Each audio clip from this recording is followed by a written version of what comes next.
사랑하는 성도 여러분, 지난주에 우리 포도원의 품꾼 이야기를 통해서 화폐 단위 데나리온에 대해서 우리가 좀 알아봤습니다.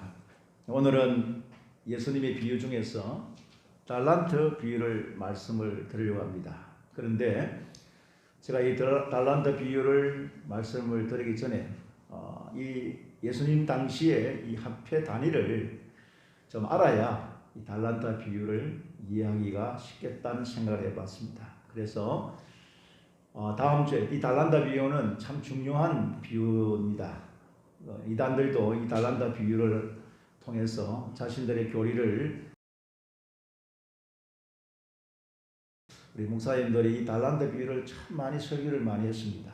그래서 제가 이 달란트 비유를 여러 가지 책을 보고 또 연구를 하면서 그동안 참 이 달란트 비유를 잘못 해석하고 잘못 가르친 부분들이 있구나 하는 생각을 했습니다. 그래서 다음 주부터 한 2주 동안 이 달란트 비유를 말씀을 드리고자 합니다.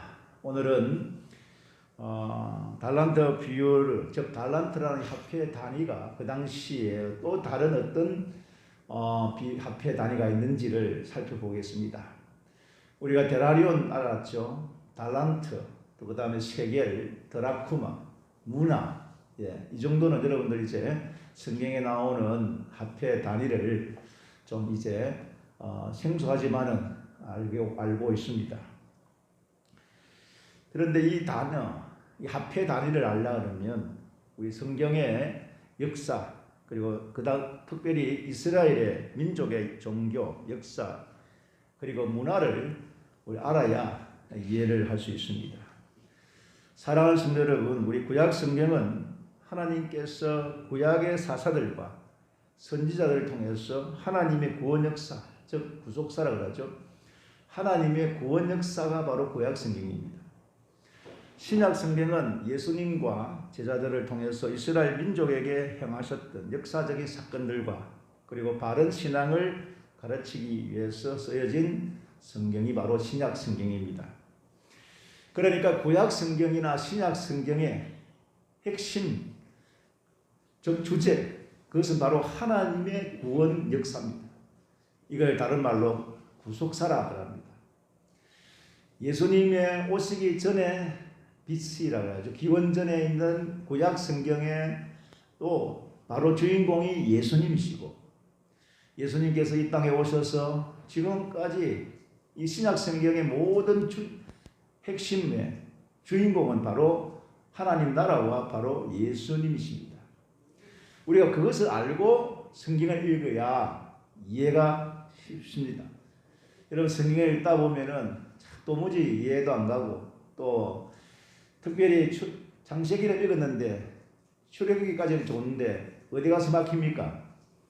레위기 가서 막힙니다. 왜? 제사가들이, 유대인들, 이스라엘의 그 제사 이야기, 제사법이 많이 나오거든요. 그러면 잘 안 지켜집니다. 그래서 우리 예수 믿는 사람들, 처음 예수 믿는 사람들은 요한복음부터 먼저 읽으라 그러죠.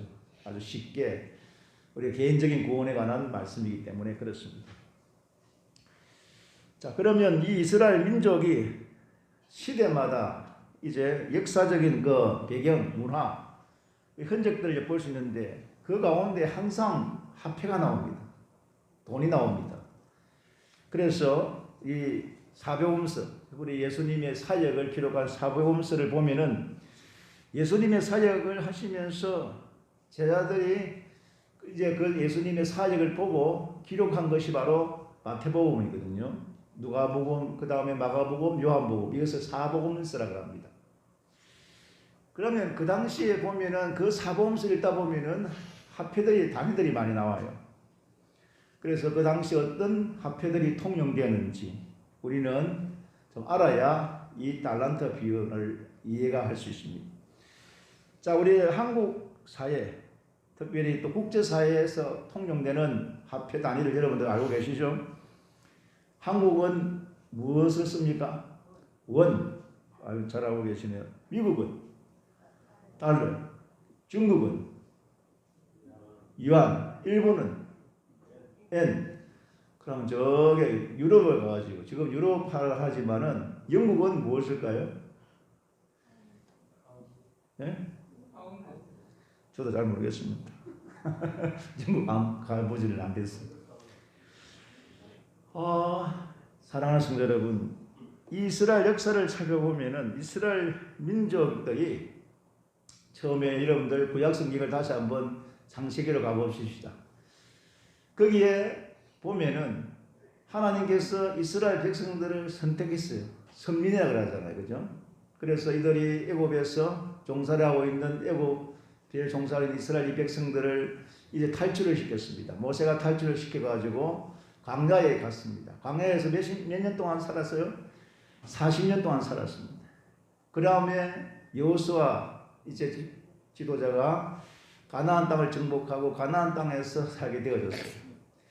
그런데 그곳에는 바알신, 아세라신 이런 우상들이 많았어요. 하나님을 섬기기 이스라엘 백성들이 그만 가나안 땅에 들어가자마자 그들의 문화, 그들의 종교, 그들의 모든 삶을 영향을 받아버렸습니다. 그때부터 이제는 하나님을 떠나서 그들은 바알, 아세라 이런 우상들에게 절을 하고 우상화되어 버렸습니다. 그때 그래서 그 후에 사사기에 보면 사사시대가 생겼어요. 사사들이 지배하고 통치를 했습니다.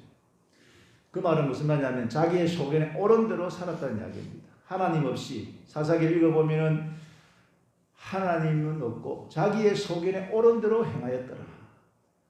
그 당시 그런 시대에 이제 사무엘 선지자에게 이스라엘 백성들이 찾아와서 왜 다른 나라들은 주변에는 왕들이 있는데 왕이 있는데 우리는 왕이 없느냐? 왕을 씌워달라. 그래서 사무엘이 하나님께 이제 가서 하나님께 물었습니다. 하나님 이들이 왕을 달라 합니다. 참 안타까운 이야기죠.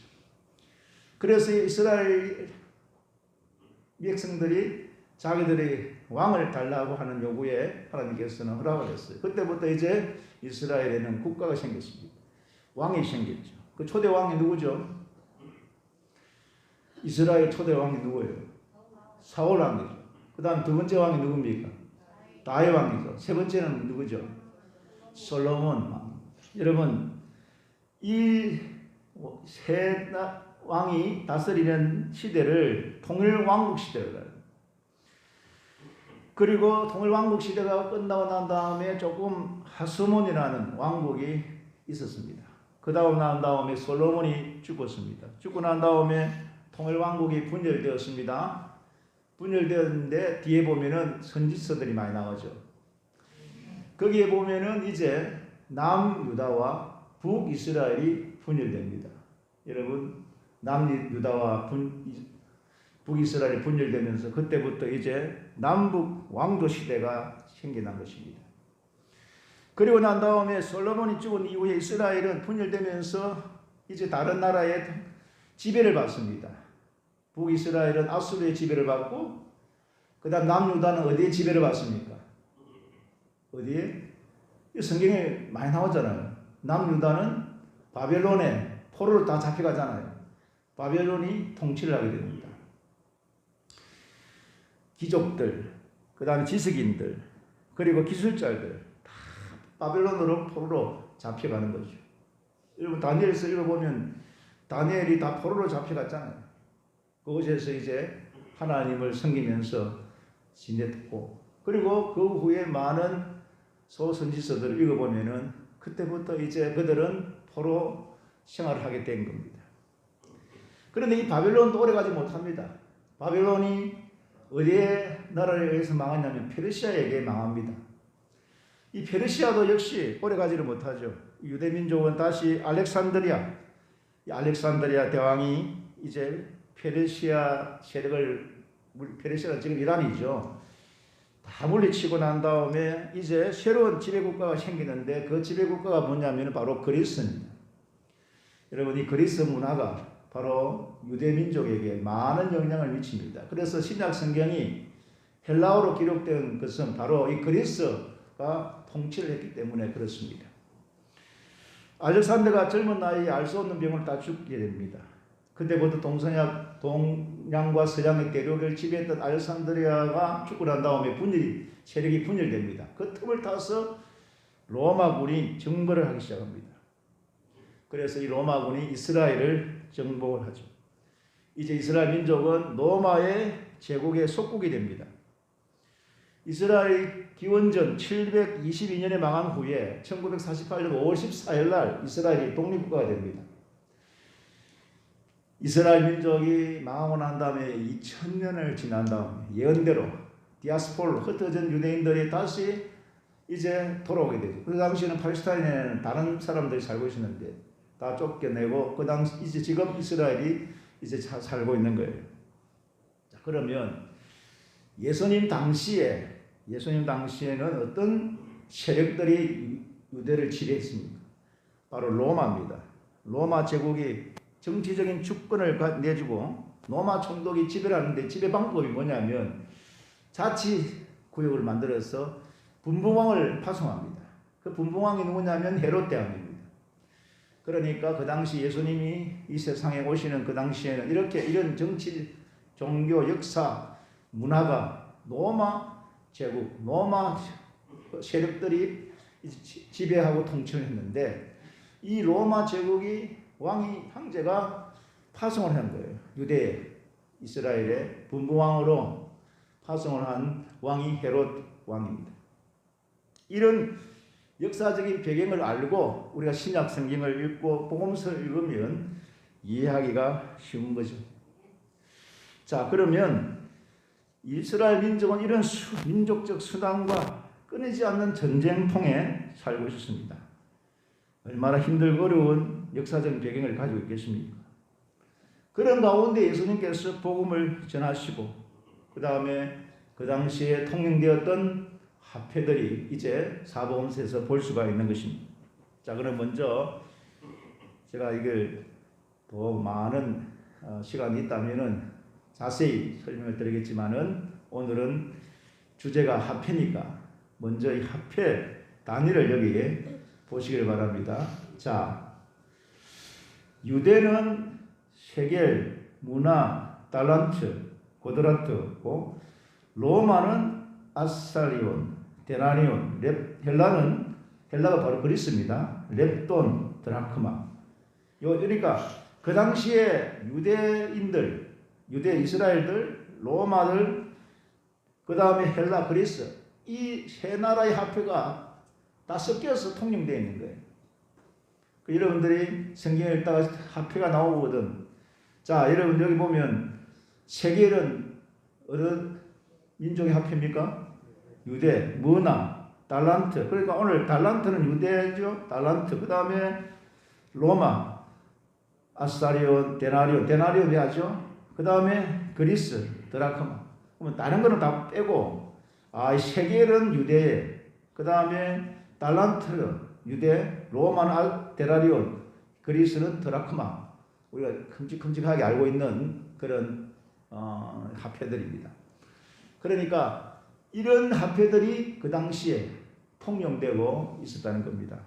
자, 그러면 마태복음 18장 23절에서부터 25절 우리 한번 다 같이 읽어보겠습니다. 시작. 그러므로 천국은 그 종들과 계산하려 하던 어떤 임금과 같으니 계산할 때에 10,000달란트 빚진 자 하나를 데려오며 갚을 것이 없는지라 주인이 명하여 그 몸과 아내와 자식들과 모든 소유를 다 팔아 갚게 하라 하니. 우리가 그동안 알고 있는 본문입니다. 전에도 제가 말씀드렸습니다. 탕감받은 자의 비유에 대해서 말씀했습니다. 여기 10,000달란트 빚진 자와 100데나리온 빚진 자라 그렇게 말씀을 하고 있습니다. 이 달란트는 구약시대 때부터 유대 사회에 통용되었던 화폐입니다. 처음에는 중량을 측정하던 단위였는데 금이나 은을 측정하는 단위로 사용하다가 구약에 보면은 성전 건축할 때 자주 등장하는 화폐 단위입니다. 이 달란트 무게는 재는 단위와 화폐 단위로는 이 달란트 유대 사회에서 사용한 화폐인데 그 당시에 데나리온은 로마에서 사용하던 화폐 단위예요. 자, 그러니까 여러분들 그 성경 읽다 보면 데나리온 나왔다가 달란트 나왔다가 또 랩돈 나왔다가 세겔 나왔다가 이렇게 하잖아요. 그럼 지금부터는 성경 읽을 때 보면은 데나리온은 포도원에 푼 것이고 아사리온은 그죠? 그다음 고도라트, 랩돈, 가보의 랩돈 이런 걸 얻은 나라의 화폐인가? 이스라엘, 유대 이스라엘인가? 로마 화폐인지 그리스 화폐인지 여러분들이 잘 파악하고 읽으면은 성경 읽기가 쉽습니다. 자, 그러면 성경에서 말한 1만 달란트는 은하 단위로는 6천 데나리온입니다.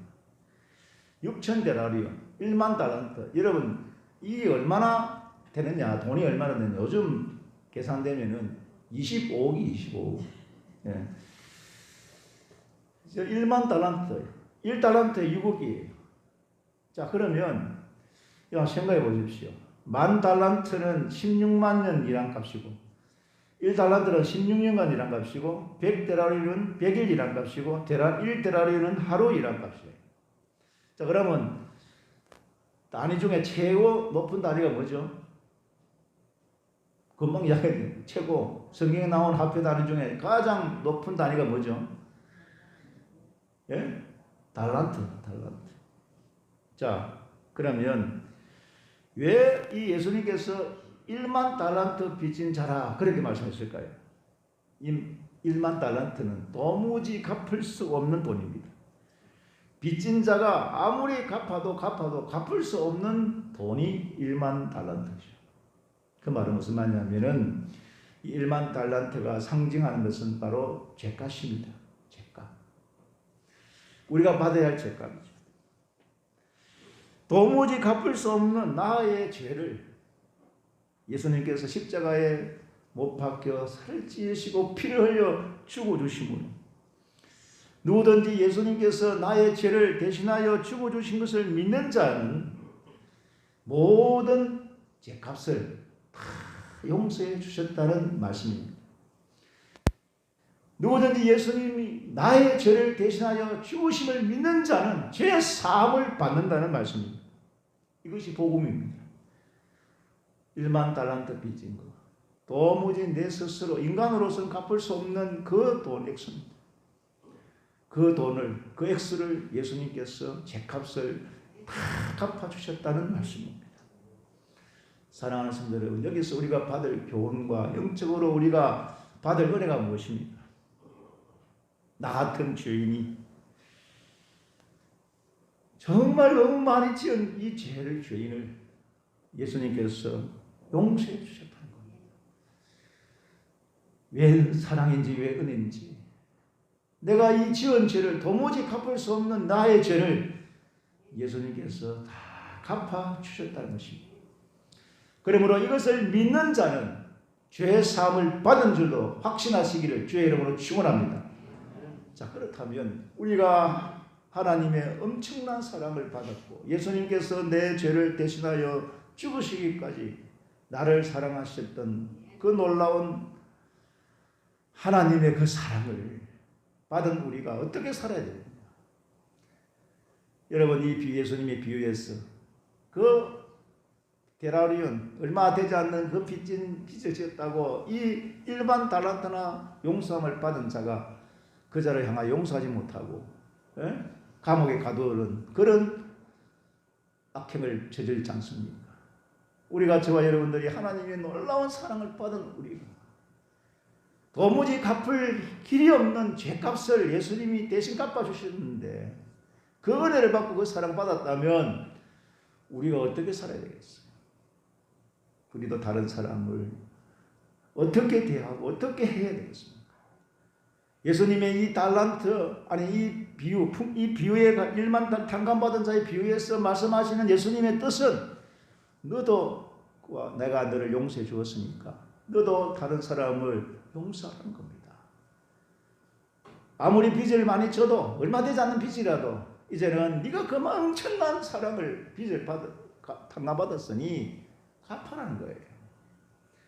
그러므로 사랑하는 성도 여러분, 우리가 참 미워하고 싫어하고 때로는 내하고 마음이 안 맞고 때로는 내하고 또 생각도 틀리고 여러 가지 좀 복잡해서 인간관계가 괜히 만나기 싫고 싸움만 나고 다툼이 생기는 사람들이 있을 수 있어요. 그때마다 나를 대신하여 나의 죄를 대신하여 죽어주신 예수님을 생각하면서 내가 엄청난 사랑을 받았으니 나도 아무리 미워 죽이고 싶어도 그 자를 향하여 주님의 사랑으로 용서해주는 우리 모두가 되시기를 주의 이름으로 축원합니다. 다시 한번 내 마음속에 주님의 사랑으로 충만하시기를 주의 이름으로 축원합니다. 축원합니다. 두 번째 마태복음 17장 24절 말씀 다 같이 읽겠습니다. 시작. 가와누움에 이르니 반세계를 받는 자들이 베드로에게 나와 이르되 너의 선생은 반세계를 내지 아니하느냐. 또 이 무슨 말입니까? 여기 반세겔이 나왔습니다. 이건 성전세에 관한 이야기입니다. 반세겔, 노동자 4일 풍습입니다. 그 당시 유대민족 성인들은 20세가 되면은 20세 이상은 남성들은 거의 다 성전에 세금을 내야 됩니다. 이게 바로 성전세입니다. 세계는 원래 바벨론에서 사용하던 화폐인데 유대 사회가 이제 바벨론이 통치하는 바람에 이 유대 사회가 이제 이 세계의 화폐가 이제는 이 민족 유대인들에게도 사용돼 버렸습니다. 표준화돼 버렸습니다. 예수님께서 오늘 이 본문을 여러분들 자세히 앞뒤 읽어봐야 되는데 쉽게 이해를 하면 이 성전세를 예수님께서 안 냈다고 바로 직접적으로 찾아와서 이야기를 못하고 예수님의 제자인 베드로에게 찾아와가지고 베드로에게 야, 너 선생은 성전세를 안 내노? 보통 유대인들은 다 20세 이상 되면 성전세를 내야 되는데 왜 안 내노?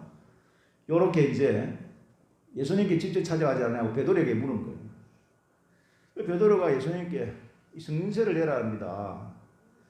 가만히 생각해보면 성전세는 바로 성전의 주인이신 예수님이 성전의 주인이에요. 성전세를 낼 필요도 없어요. 그분이 주인인데 뭘 성전세를 냅니까? 그래도 왜 베드로를 찾아와서 성전세를 안 냈냐고 따지는 이유는 예수님을 올가매기 위해서. 이게 어떻게 나오느냐? 왜냐하면 정치적인 그런 배경이 있습니다. 자, 세금을 안 냈다. 성전세를 안 냈다. 보통 성전세를 안 내도 되는데 무조건 이제 이들이 잘 보이기 위해서 이 로마 정부에다가 세금을 내고 있었어요. 그런데 이제 세금을 안 내면은 예수님이 세금을 안 낸다, 내지 마라 하면은 로마 정부에 대해서 반역이다 그렇게 생각합니다. 반역자다 이렇게 생각합니다. 그러면 세금을 내라 그러면은 내라 그러면 또 바리새인들이 들고 나는 거예요. 바리새인들이 매국노입니다. 이렇게 또 하는 거예요. 그러니까 내는 것도 문제고 안 내는 것도 문제는 그런 상황에 있는 거예요. 그때 예수님께서 뭐라고 말씀하십니까? 마태복음 17장 27절 말씀입니다. 다 같이 읽겠습니다. 시작. 그러나 우리가 그들이 실족하지 않게 하기 위하여 네가 바다에 가서 낚시를 던져 먼저 오르는 고기를 가져 입을 열면 돈 한 세겔을 얻을 것이니 가져다가 나와 너를 위하여 주라. 우리가 그들이 실족하지 않게 하기 위해서 예수님은 세금 내라. 아주 기적이 난 거예요. 물고기에 낚시를 해가지고 던져가지고 먼저 처음 고기에 오르거든. 그 고기 입을 열면 돈 한 세겔이 있다. 그걸 가져다가 나와 너를 위해서. 그러니까 자신과 한 세겔을 가지고도 세금을 두 사람 낼 수 있으니까 내라는 거예요. 그러면서 하시는 말씀이 가이사의 것은 가이사의 것에 내고 하나님의 것은 하나님 것에 하나님께 내라 하는 말씀이 나오는 거예요. 우리는 여기서 요즘 코로나19 때문에 정부에 관해서 우리가 어떤 크리스찬들이 마음을 가지고 어떻게 해야 되나 하는 그런 고민들을 많이 가지고 있습니다. 그 당시에도 로마 정부에 대해서 예수님은 어떻게 생각했을까? 그 사상을 볼 수 있습니다.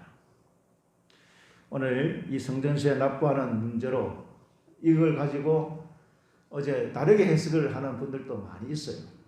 그러나 여러분, 그 당시 로마 정부에 대한 반역이나 또 바리새인들이 말하는 명노나 그런 차원에서 아니라 오직 예수님은 복음을 전하기 위해서 하나님 나라를 생각해서 세금 내라. 낼 건 내고 하나님께 낼 건 하나님께 내고 정부에 낼 건 정부에 내고 그렇게 가르쳤습니다. 오늘 이 장면이 세상을 향한 예수님의 사상을 볼 수 있다고 저는 보고 있습니다. 그 다음에 세 번째 누가복음 15장 8절부터 10절 말씀. 자, 한번 다 같이 읽겠습니다. 15장 8절 9절입니다. 시작. 어떤 여자가 10드라크마가 있는데 하나를 잃으면 등불을 켜고 집을 쓸며 찾아내기까지 부지런히 찾지 아니하겠느냐. 또 찾아낸 저 벗과 이웃을 불러 모으고 말하되 나와 함께 즐기자. 이런 드라크마를 찾아내어노라 하리라. 이 드라크마가 나오죠. 이 드라크마 역시 화폐 단위로 그리스에서 사용한 화폐입니다. 자, 그리스에 사용한 거예요. 당시 노동자의 하루 임금에 해당되는 정도의 금액입니다. 자, 이 드라크마를 잃어버렸다. 전에도 제가 말씀드렸죠. 잃어버린 드라크마 비유에 대해서 말씀을 드렸습니다.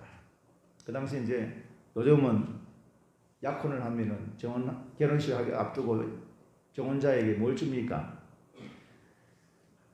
안 줘봐서 모르겠습니까? 나도 뭐 사실은 약혼을 안 해봐가지고 뭘 주는지 모르겠는데 요즘 돈을 좀 주는지 보통 반지를 줘요. 약혼 반지. 그 당시에 약혼을 하기 위해서는 뭘 주냐고 하면은 드라크마를 줬어요. 그것도 몇 개? 10개. 그 10개를 깨어가지고 이제 머리에 이렇게 내 당신이 준 거야 하고 이렇게 이제 하는데 그 중에 하나를 잃어버린 거예요. 뭐 하나 잃어버린 거 별거 아니잖아요. 그죠? 근데 사실은 이것이 왜 중요하냐면 하나를 잃어버리는 것은 내가 너에게 사랑한다고 내하고 결혼하자고 준 정표거든요. 근데 그걸 하나가 없다 그러면은 그걸 깨자는 이야기예요. 사랑하지 않는다는 이야기가 됩니다. 그래서 이 하나 잃어버린 드라크마를 잃어버린 여자가 애를 쓰고 찾고 찾은 거예요. 예수님께서 여기서 말씀하시는 드라크마 하나 찾아라 이 말이 아니에요. 이 비유의 핵심은 뭐냐면 자신의 잃어버린 영혼을 찾으라는 거예요. 생명을 찾으라는 이야기입니다. 그래서 오늘 본문의 마태복음 16장 26절 우리 한번 다 같이 읽겠습니다. 시작. 사람이 만일 온 천하를 얻고도 제 목숨을 잃으면 무엇이 유익하리까? 사람이 무엇을 주고 제 목숨과 바꾸겠느냐? 잃어버린 드라크마 하나 아무것도 아니지만 그러나 이 드라크마를 잃어버린 여인이 그토록 찾고 찾아서 기뻐해가지고 친구를 버스들을 초청해가지고 잔치를 베풀기까지 기뻐할 이유는 뭐냐면 앞으로 결혼해서 같이 살 신랑 그 남편이 준 드라크마이기 때문에 그렇습니다. 그래서 바로 생명과 같은 거예요. 사랑하는 성도 여러분, 오늘 신랑 되신 예수님께서 우리에게 주신 것이 있습니다. 저와 여러분들에게 주신 것이 있어요. 뭘 주었습니까? 예수 생명을 우리에게 주신 거예요. 우리가 세상의 것들을 다 잃어버려도 우리가 끝까지 찾아야 될 것은 바로 예수 생명인 줄 믿습니다. 세상을 살다 보면은 다 성공하지를 못합니다. 실패할 때 있습니다. 다 가지고 소유하고 다 얻으면 얼마나 좋겠습니까? 하는 일마다 제일 잘 되면 얼마나 좋겠습니까? 그러나 그렇지 않아요. 우리는 살다 보면 잃어버릴 것이 참 많습니다. 건강도 잃어버리고 돈도 잃어버리고 때로는 가족들도 잃어버리고 친구들도 잃어버리고 내가 그토록 소중하게 여겼던 것들이 하나하나씩 때로는 잃어버릴 때가 있습니다. 저도 전에는 제가 가족을 잃어버린 적이 없었기 때문에 잘 이해가 안 됐어요. 내 동생이 남편이 제공해가 참 죽고 난 다음에 이 동생을 보니까 하면서 카톡에서 오빠 하면서 이렇게 너무 마음이 아픈 거예요. 너무너무 마음이 힘든 거예요. 저 필리핀에 가서 혼자서 저 아들하고 둘이서 어떻게 살고 어떻게 살아가나. 전에는 걱정이 없었어요. 잃어버리는 대한 걱정이 없었어요. 그런데 세상을 살다 보니 잃어버리는 것에 대한 너무 힘든 일이 많구나. 사랑하는 성도 여러분, 우리가 이 세상에 잃어버린 것들을 다시 도로 찾을 수는 없어요. 그러나 꼭 우리가 찾아야 할 것은 바로 예수 생명인 줄 믿습니다. 우리는 숨쉬는 순간순간마다 끝까지 다른 것 찾지 말고 예수님을 찾으시길 바랍니다. 예수 생명을 찾으세요. 우리가 예수님을 만나고 예수님을 찾으면 우리가 이 세상에서 겁날 것도 없고 두려울 것도 없고 죽음도 무서울 것도 없어요. 우리가 예수님 생명 놓쳐버리면, 예수님 떠나가 버리면, 예수님 우리가 함께 하지 못하면 우리 세상 사는 게 겁납니다. 잃어버릴 것들이 얼마나 겁난지 모릅니다. 실패가 겁나고.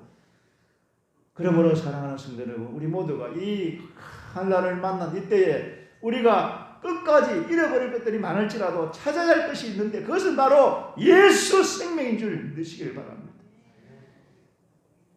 길이요 진리요 생명이신 예수님이 바로 지금도 우리를 찾고 계시고 함께 하기를 원하고 동행하기를 원하고 부르시고 계십니다. 성경에 나오는 이 하페단은 바벨론, 그리스, 로마 이런 제국들이 통치를 함으로써 그 문화에 흡수되어 버렸어요. 그래서 하나님께서 처음 이스라엘을 선택하고 부르신 그 부르심을 다 잃어버린 거예요. 오늘 저와 여러분들도 그렇습니다. 하나님께서 저와 여러분들 처음 불렀을 때 그 놀라운 사랑, 그 은혜를 우리가 생각하면서 날마다 처음 예수님 만났을 때 그 첫사랑으로 여러분들 회복하셔서 그렇잖아요. 우리 예수 처음 믿었을 때 누구든지 사랑하고 싶잖아요. 싸우고 싶지도 않고 다투고 싶지도 않고 세상에 모든 부귀영화도 필요도 없고 그런 적이 있었잖아요. 우리가 예수 믿을 때, 처음 예수 믿을 때에 바둥바둥 이 세상에 살 이유가 없었다 아닙니까? 우리가 예수 그리스도 안에서 새로운 생명을 얻고 잃어버렸던 예수 생명을 보태 찾는, 회복시키는 저와 여러분 되시기를 주의 이름으로 축원합니다. 기도하십시다. 주님, 다시 저희들 회복시켜 주십시오. 예수 생명 찾게 해주시고 예수 그리스도 안에서 정말 예수님만 바라보고 믿고 의지하고 살 수 있게 하여 주시옵소서.